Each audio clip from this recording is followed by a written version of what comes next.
You're listening to the Nutrition Experts Podcast, featuring guests who take the scientific talk about food and break it down for practical use. You've heard the phrase, "You are what you eat." Come find out what that really means. Experience conversations with experts in the field of nutrition and understand the power of food for our health, well-being, and beyond. Now, here's your host, registered dietitian and nutritionist, Mathea Ford. Hi there, it's Mathea. Welcome back to the Nutrition Experts Podcast, the podcast featuring nutrition experts who are leading the way using food starts today, right now, with our next guest. It's great to have Rebekah Fedrowitz on the show today. Rebekah, welcome to Nutrition Experts. I'm excited to have you on the show and share your expertise with my tribe. Thanks so much for having me. I'm really excited to be here and to have an opportunity to chat with you. Great. I am excited to talk with you because today we're going to talk about nutrition and hormones and how they're related. And women or men, it applies to. So that'll be awesome. So can you tell my listeners a little more about you and what you do? Yes, absolutely. So I am a board certified holistic nutritionist. And what I do is really helping people identify where food and diet, nutrition and digestion, all things related to what we eat, impacts our health, and particularly around our hormones and how there's this synergistic relationship between our hormones and our digestion and the way that we use food as much as we can, building a foundation for both recovery and good health using food and nutrition. All right. So what made you interested in this topic of how nutrition and hormones affects our lives? It really started with my own personal story. I began having what I didn't realize at the time, but hormonal challenges and hormonal imbalances in my teens that got worse once I got into college. And even after college, when things really hit a peak of being just not good. I mean, I was in my early 20s and facing what seemed like perimenopausal symptoms, and I was getting nowhere. I had been to various doctors and had everything from hormone tests to EKGs to blood sugar tests. And everybody just said, "Oh, you're normal." And so it's just something you're going to have to learn to live with. And that didn't set very well. I was like, there's no way I can live like this forever.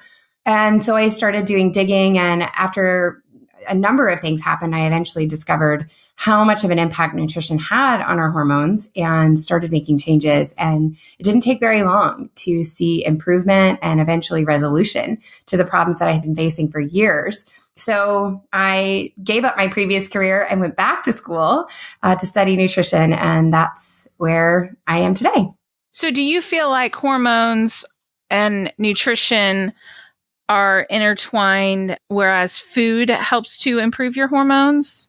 When we think about the body and all of our health and how connected our nutrients are to everything from our metabolism to our detoxification to even fueling things like your neurotransmitters, the hormones are no exception, and they're absolutely very connected either to the foods that we're eating and how we're assimilating them, as well as how food and the nutrients we do or don't get impact our hormones. So it's that back and forth relationship. So absolutely a connection between what we eat and, more importantly, what we do, what our body's able to do with what we eat, and how we feel and how our hormones are balancing or not balancing. So when we're talking about hormones, I'm thinking about it in a general sense, but can you give some good examples of what hormones are most affected by food? Sure. So yeah, you say, a general sense, and I think that's a good way to look at it because there's no way to really fully separate hormones because they're all part of the endocrine system. And that system works in this chain or trickle effect to some degree. And so we want to often separate like the thyroid hormones away from the female hormones or the reproductive hormones, away from, let's say, the adrenal hormones, things like cortisol, but they do influence each other. That said, when we approach hormones and nutrition, we often look at hormones in kind of clusters, if you will. So for example, the thyroid hormones or the female reproductive hormones or the adrenal hormones, just to emphasize those three again. So I think that they're all really influenced by nutrition or can influence nutrition. But when we think of the specific nutrition, the various therapeutic uses of nutrition, we kind of look at them in those batches. So different nutrients, different supplements or herbs or food may impact the female hormones, whereas those same nutrients don't necessarily do a whole lot for the adrenal hormones, for example. But I think that just depending upon what you have going on, whether or not you're male or female, or if it's something like thyroid or stress, you can use food in some way, shape, or form to support any of it. Which hormones would you say you kind of notice it? I know, and I understand the concept that they all work together, but which ones are the ones that people would notice the most being affected, and are men and women different? I do think men and women are different. I think a lot of times we want to look at men and women as the same, but our hormones do respond differently. And I think that in general, women tend to notice changes in their hormones based on their diet in a stronger way than men. Not that men don't still experience those differences. It's just women tend to be more sensitive to that. While both adrenals and female hormones are heavily impacted by our nutrition. And part of that is because with the adrenal glands and the adrenal hormones, which are related to stress, there is such a strong connection between our stress and our stress hormones and how our digestion is working. And if our digestion is off, it can create synthetic stress responses in the body. So maybe that's me being a little partial, because that's the key area that I work with people in, is this stress, food, mood connection.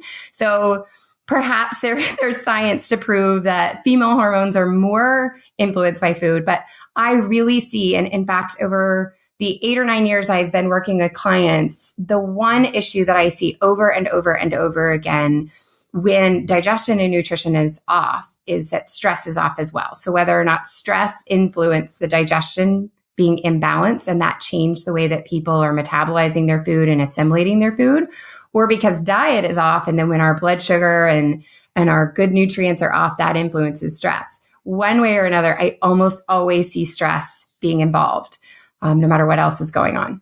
So can you give an example of how you would work with a client who's having some adrenal issues, having problems with the adrenal hormones? Yes, definitely. So when someone is having adrenal hormones or stress issues, it's sort of a two-part start to this, right? And a lot of times when we start something, we start small and we begin in one area. But what we have to look at is managing the stress, which isn't always possible, right? If you're busy at work or you have a lot going on, we can't always manage the stress externally. And so what we can do is support the adrenal glands with nutrients that help kind of calm the body. And then simultaneously, we work on the diet and fueling the body with the right things to prevent internal stressors coming from our food. So things like alcohol, caffeine, and sugar, which can all promote a stress response. We try to reduce and even remove those, helping balance blood sugar, getting a more balanced and foundational diet in, getting rid of toxins and additives that can be, again, hard on the body to process and create more stress. So cleaning up the diet and creating sort of a foundational structure that supports just overall well-rounded nutrition, balanced blood sugar, good digestion and detoxification. Meanwhile, that we're supporting those adrenals as we're working to balance out whatever stress responses are going on.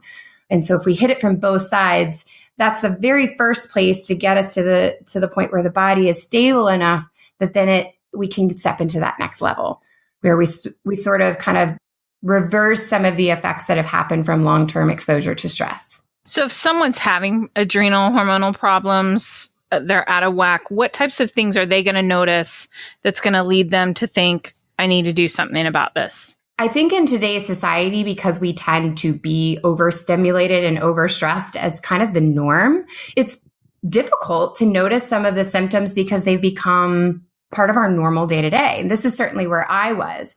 Some of the key things that people will see is disrupted digestion, particularly things like heartburn and indigestion, bloating, or even like this kind of full starving feeling that I'll sometimes describe, where you eat and you feel really full and like your food is just sitting there. And then all of a sudden you go from that stuffed feeling to, wow, I really need to eat. Sometimes we'll notice, again, talking about nutrition, cravings for sugar, things like that afternoon crash or getting hangry, if you will, hungry and angry at the same time.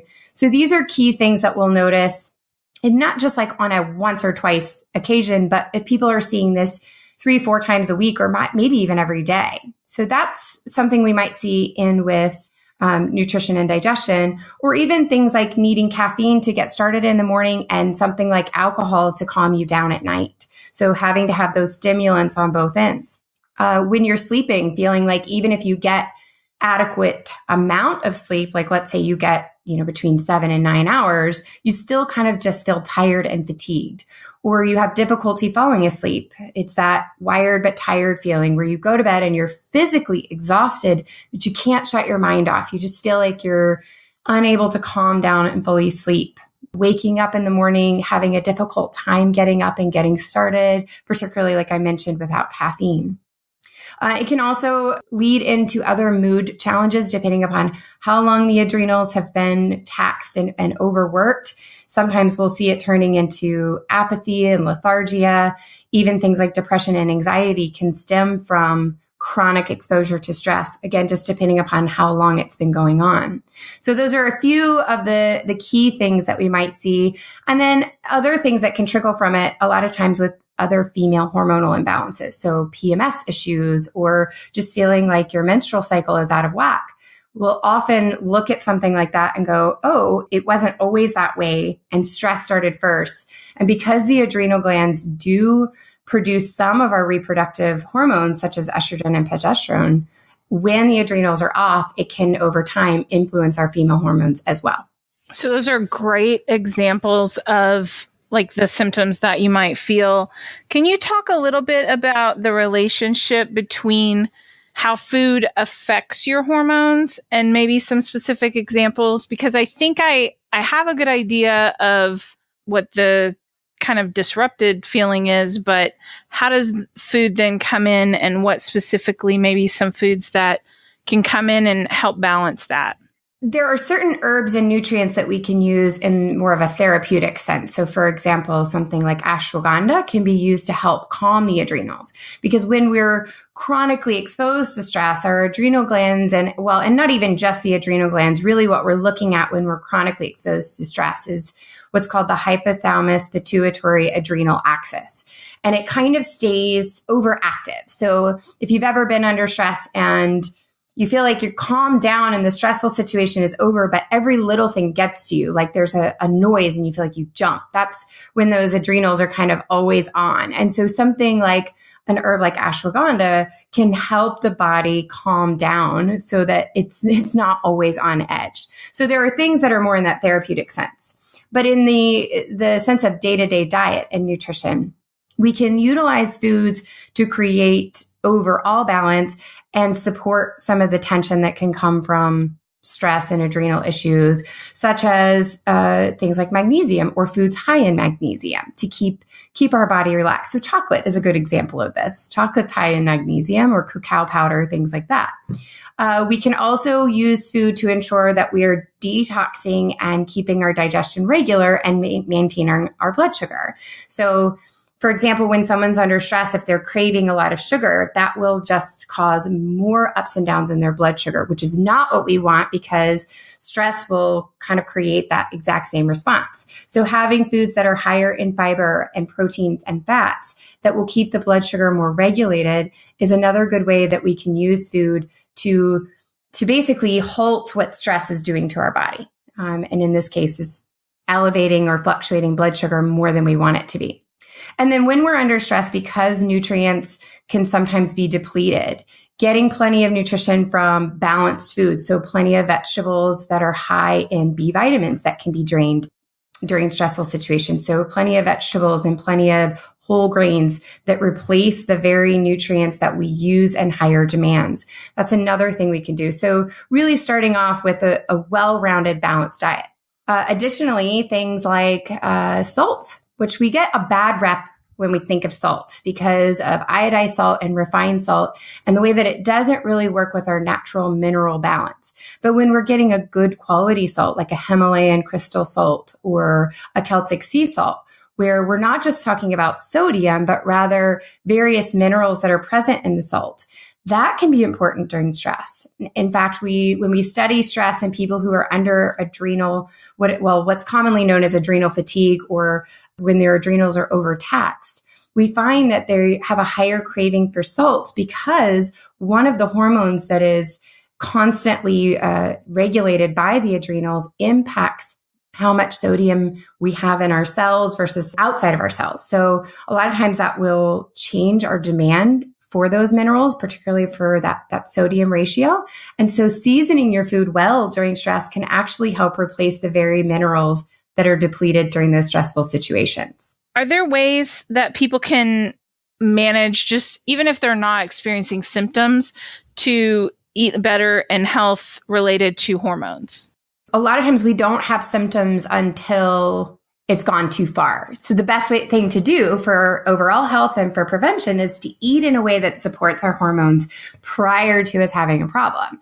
Going back to, to what I was just saying and reiterating, foundationally, having a good balanced diet is the first and the most important thing everyone can do. So getting those 5 servings of vegetables a day, eating good quality fats, eating not lean proteins, but clean. So we're not talking about proteins that are sourced with antibiotics and hormones, but rather getting organic sources so that we're not adding extra hormones to our system.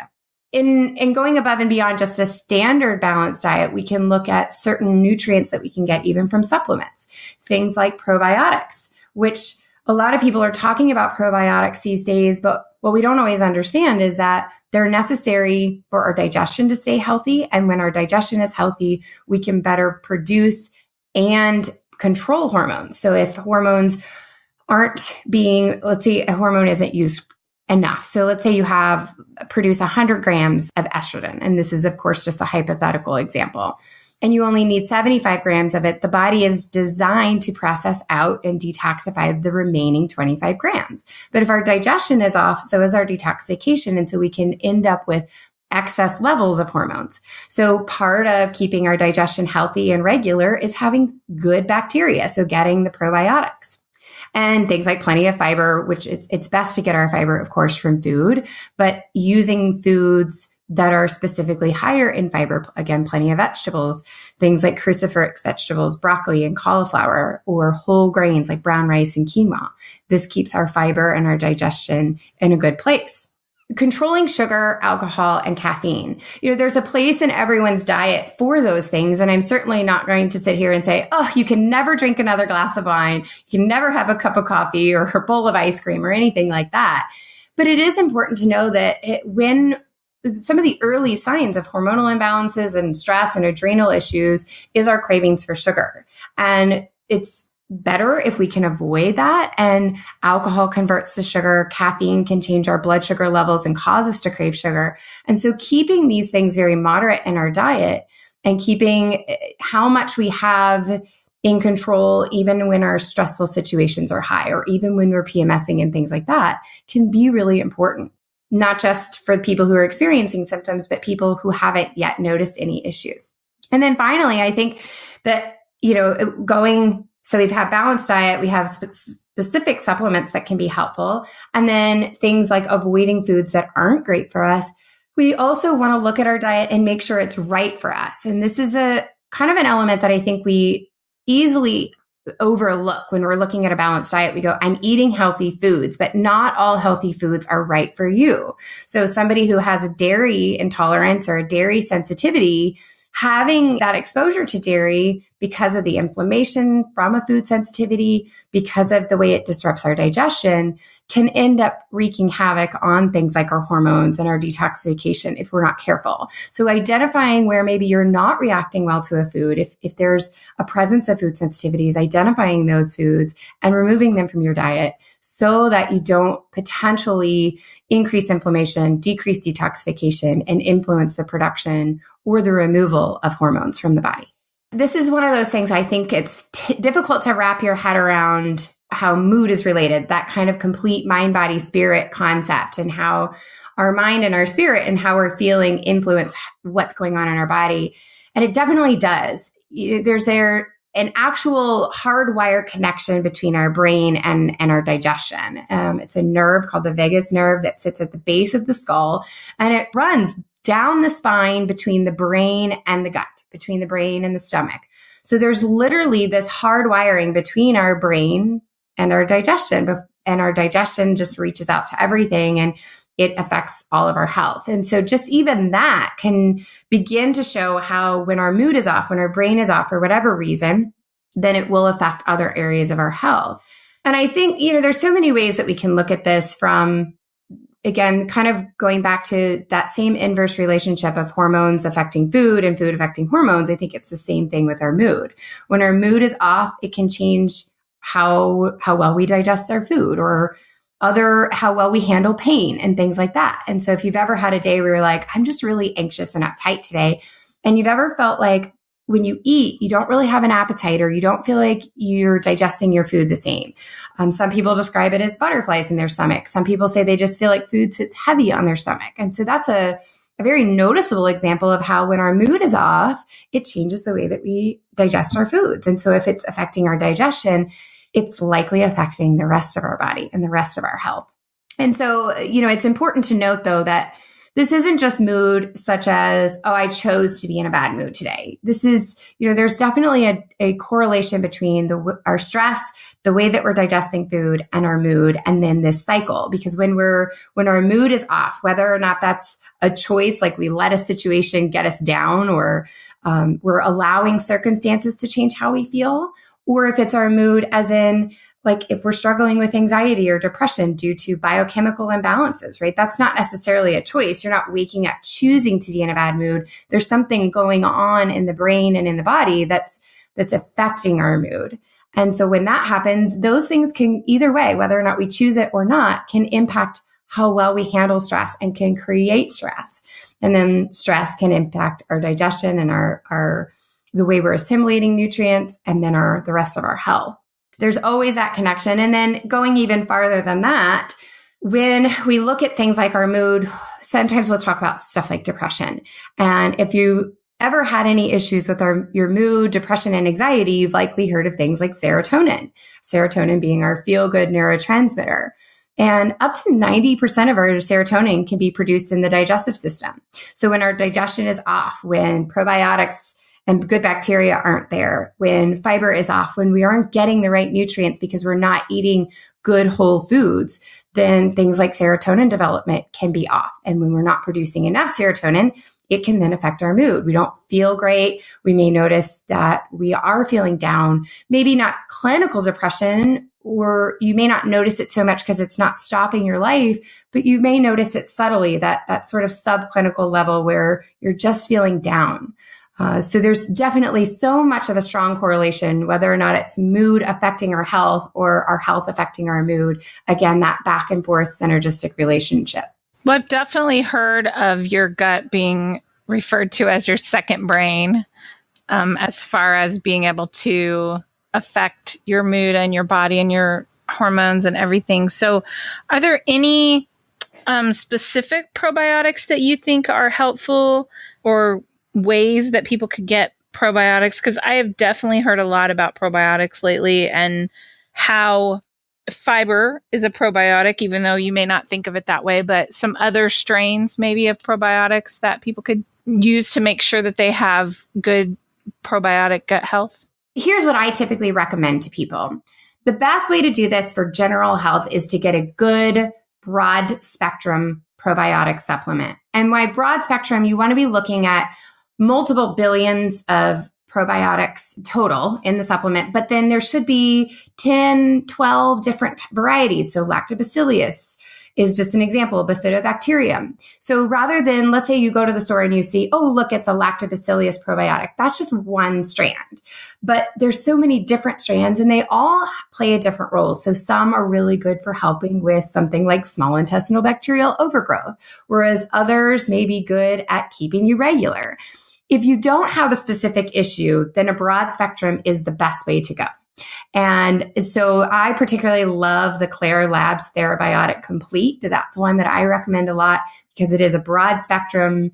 You can get, I believe that one's a 25 billion. So it's plenty of good probiotics and a variety to choose from. If you're having specific issues, this is where I recommend working with a professional who really specializes in whatever you have going on. So like as somebody that I know, I don't work with Crohn's disease. She does. And so when people come to me and they might have an issue like that, I refer to her because she knows all about probiotics that are specific to that and other nutrients that are specific to that. And I don't. So finding somebody who is really good at whatever you've got going on, and they'll know those very specific strands. But for most people, I would do broad spectrum. And then don't just think supplement, think food. So kombucha, milk kefir, sauerkraut, and getting these things as, in the refrigerator section. So if you're buying sauerkraut in the can, that's going to change the probiotic level, the good bacteria that's present. But if you find it in the refrigerator section, which is becoming more and more readily available, you can even find it at Costco now. That's a good way to get them. Or make your own. Making your own kombucha is surprisingly easy, and milk kefir is surprisingly easy. And you can find the grains and the starters to do those things online. So it's something you can make. And when you're making it yourself, you're likely to get a nice broad spectrum and a high level of probiotics. So those are some other good ways. And then even you might have heard of having like apple cider vinegar in the morning. Apple cider vinegar, when it's unfiltered, the mother has good probiotics in it. So having that in the morning is one way. And I'll be honest, I can tolerate a lot of things and I do a lot of different things. I personally don't love the apple cider vinegar in the morning, but a lot of people really do. And they have found it makes a big difference in their health. So you don't have to just use a supplement. There are plenty of other ways you can get probiotics. And then like you mentioned, fiber. Fiber is important for probiotics because it acts as a prebiotic.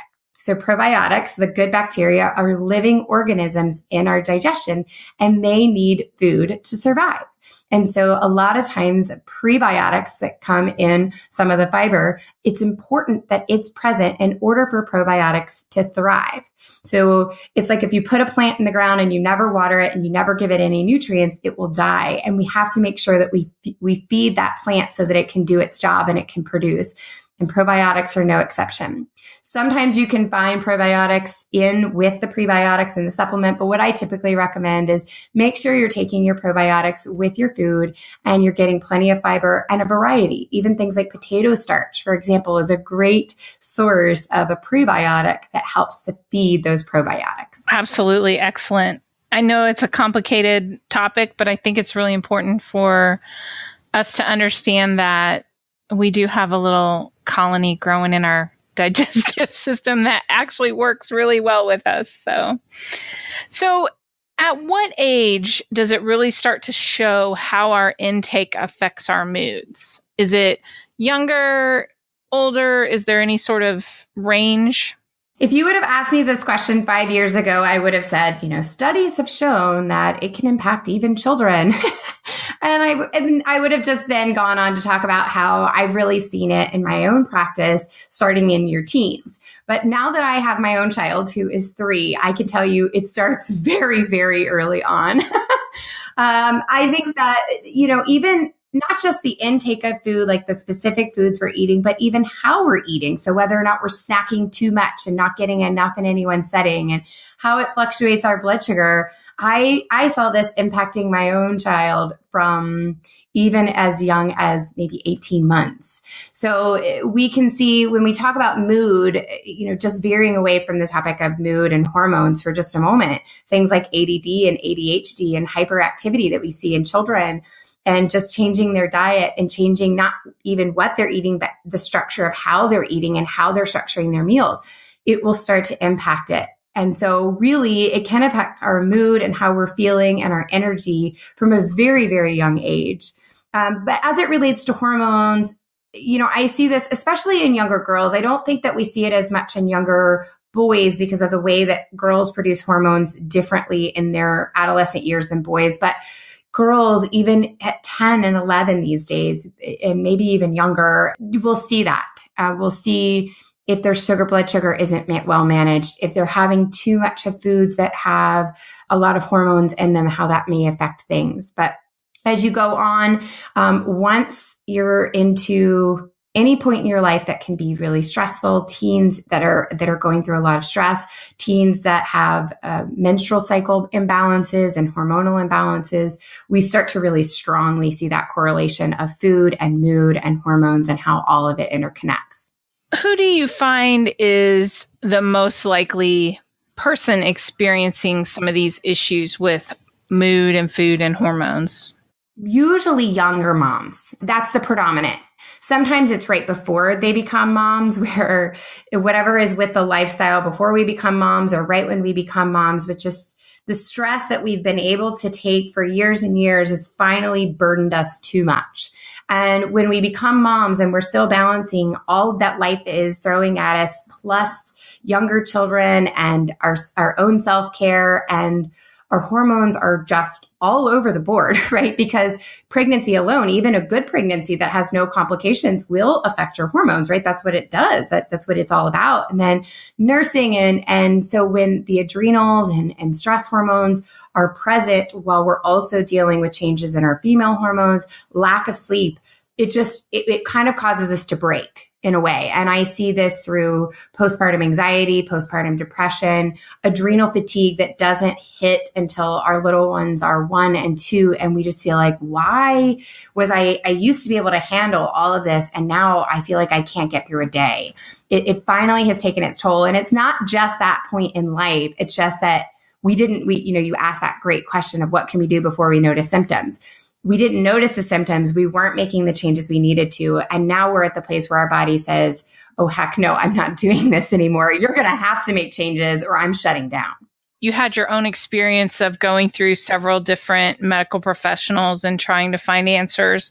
Do you find that this connection, this topic, is often ignored by the standard general medical community? In a way, yes. I don't think it's being intentionally ignored. I think that we have this amazing medical system today. And, I was talking with somebody the other day who knew someone who had to have brain surgery. And I thought, wow, like what a hugely complicated topic. But we've gone into these kind of rabbit holes of topics, and we know our specialty really well, but we aren't always connecting with other professionals. And so I think that it's not always understood. It's kind of one of those, wow, it doesn't, we're so used to going so deep that when we say, wow, it doesn't go this deep. We've never seen it in this way. We often don't know who to refer people to. And so, you might see an endocrinologist who goes, oh, but I'm used to seeing, blood work that illustrates a much more severe issue. So if I don't see it, I don't know where to go with it. They're not trained in that way, right? And good thing they're trained the way they are so they can do what they do well. But I think that what we're beginning to see and what there's a change in the demand that consumers are having is a more broad spectrum look, a wider look at these issues. And so more and more I'm seeing medical professionals say, maybe there is something to this, but I don't know how to help you. Go and see this person. It's not readily accepted yet. It's not mainstream yet, but it's getting there. I think we're seeing that more. And I think as consumers, as patients are demanding it more and more people are either learning about it or staffing their offices or finding people to refer to who can help people. So that leads me to my next question. What do you really think is next in this field coming, and how do you see it affecting healthcare? I think that what I see is with so much of the food that has been manipulated over the years, right? So if we think back to the Industrial Revolution and how there were changes to our chemical processing of food and our man-made food and things like that, where it's gotten to the point where that's had its effect on our health. It's been many generations now, and we're seeing it enough that people are no longer just accepting this as a theory. They're really seeing the impact that it's had on their health. And so again, as consumers and patients are saying, hey, we want answers and we want information and we want to know more. The next step in this field, in the field of nutrition, in the field of health and general health care, is more of a functional approach to our health. And by functional, I mean more that integrative look. So we did go down those rabbit holes. And again, you want that. You want your brain surgeon to know your brain inside and out. And that's what your surgeon should know. But we also want to have professionals who haven't gone so deep down one topic. We want those general, functional, integrative doctors, integrative nutritionists, integrative, whatever therapists they are, who can say, I know a broad spectrum and I can either help you or I know who to refer you to. And that's what I see as the biggest next change, is that we not only help, but we also refer out. And I know that's something I strive to do myself in my own practice, is know my specialty, but also be well-versed in who does the things that I can't, because this has to be a team effort. It isn't just about one person or one profession. We have to be able to work together because our body is so interconnected. And I believe that healthcare is changing and we're seeing teams of people coming together for people to really achieve the wellness that they're looking for. My listeners are, doctors, dietitians, nurses, other people interested in nutrition topics, and they see clients or patients on a daily basis. So what is one or two ways that you think they can use this in their daily life, in their daily interactions with patients, what we've talked about, to improve? Well, in day-to-day life, I think the first thing we can do is just to start implementing ourselves. Many of the integrative and functional practitioners that I've worked with, either as a patient, me being the patient, or as a professional colleague, they've gotten there because they've started to implement and they see the effects themselves. So I think when we start to see the changes in our own life, it's easier to recommend them with confidence, right? Because nobody wants to suggest something that they can't vouch for. So I think that's first and foremost, just even making the changes and considering where diet might have an impact in ways we maybe hadn't thought of before.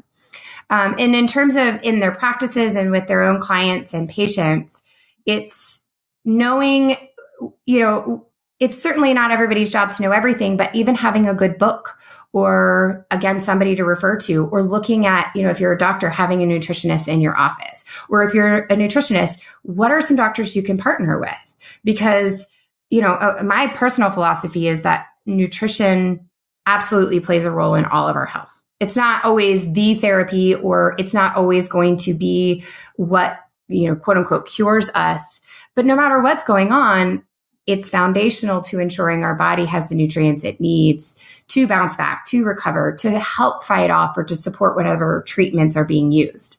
When we're integrating nutrition in general doctors' offices, in OBs and in gynecologists' offices, in cancer and oncology, right? If we can begin to integrate it and utilize the professionals who are already working in this field, then I think we're going to see a lot of changes. And so it is about networking and about finding someone that you say, I get you, I connect with you, I like you, and I can honestly trust you with my clients and with my patients. And let's do this together.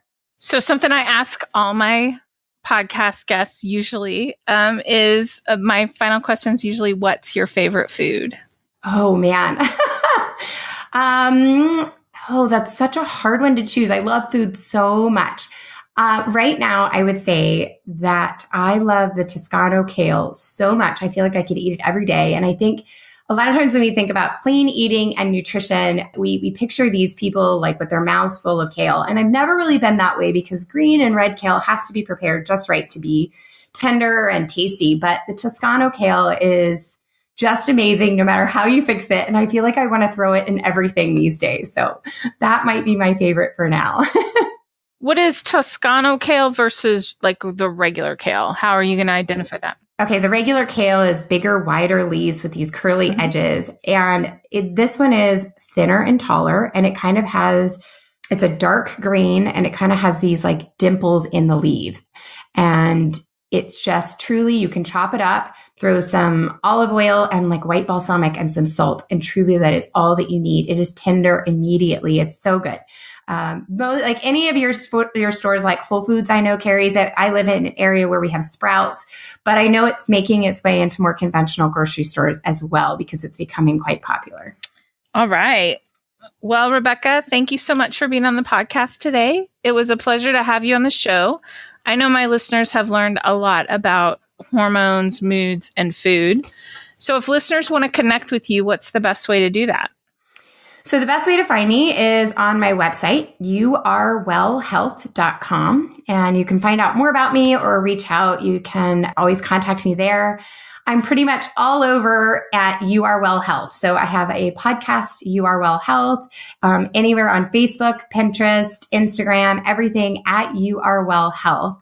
And you're always welcome to reach out. You can email me as well at hello@youarewellhealth.com. So we'd love to chat with anyone. And I always love to connect with, clients, other practitioners. Like I've mentioned, this is such a big community, and I love seeing people coming together and making a difference in the health of our world. Well, I've noticed that we have come back to this idea of food having so much more value. When I was becoming a dietitian, foods were, I guess my best way to describe it is inert. Like they just didn't necessarily do anything specific unless it was a protein, carb, or a fat, and it did something specific. But I see definitely with the move towards a more plant-based diet and more of the better foods, more nutrient-dense foods, that we are moving to eating better and seeing how that then affects all of our parts of our lives and our health and our conditions. So I thank you for being on today. Well, thank you for having me. I appreciate it. All right. Well, guys, this has been another great episode of the Nutrition Experts Podcast, the podcast that is all about learning more so you can do more with nutrition in your life. You've just listened to an episode of the Nutrition Experts Podcast. Be sure to get more information about this week's episode at www.nutritionexpertspodcast.com. Tune in next time for another great conversation with a nutrition expert and expand your personal knowledge in the field of nutrition, one conversation at a time.